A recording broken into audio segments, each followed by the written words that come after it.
allegations of racism as a Met police officer is recorded abusing a black suspect.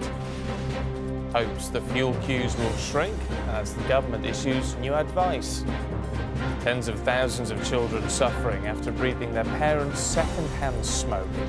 And America waits to find out if anyone's won a $640 million lottery jackpot. This is Sky News with Stephen Dixon. Very good morning. The Crown Prosecution Service is to review its decision not to charge a police officer who was recorded apparently racially abusing a black suspect. The 21-year-old man from East London made the recording, later obtained by The Guardian, after being stopped by the Metropolitan Police. The CPS initially said charges should not be brought as the remarks had not caused the man harassment, distress or alarm. Simon Newton reports. You'd always be in. Yeah, that's your problem. That's your problem. You're trying to tell me I'm racist. You're trying to tell me racist comment. It was the day after the London riots, and in Beckton a young black man is arrested and starts recording on his mobile phone. You'll always have black skin colour. Yeah, no problem, mate, no problem. I hear this. Don't hide behind your colour, yeah? I get it all the time, officer. Don't hide behind your colour.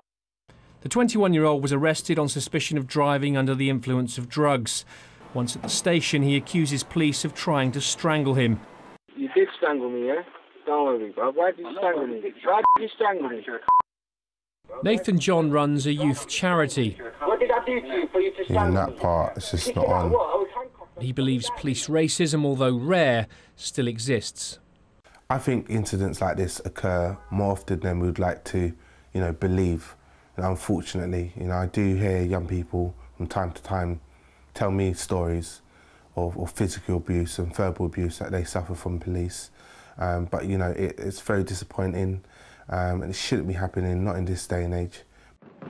The recording obtained by The Guardian newspaper will ignite more debate about how much relations between the police and black community really have improved since the dark days of the 1980s. The Met says it's tried hard to shed the tag of institutionalised racism pinned on it by the Macpherson inquiry, which looked into its handling of the Stephen Lawrence murder. And some say this recording, however bad, doesn't reflect the Met of today. I genuinely think the police are less racist than they were in the 1980s when racism was absolutely open and unashamed and expressed freely in front of reporters and suspects all the time. This is, I think, an exception to the general rule about that. In a statement, the Metropolitan Police confirmed one officer had been suspended, another placed on restricted duties. The MPS received a complaint alleging a man arrested on the 11th of August 2011 was subjected to discriminatory behaviour, racial remarks, assault and oppressive conduct or harassment. These are serious allegations. Any use of racist language or excessive use of force is totally unacceptable. The Independent Police Complaints Commission is now investigating the case. The Crown Prosecution Service is also considering whether the officer will face charges. Simon Newton, Sky News.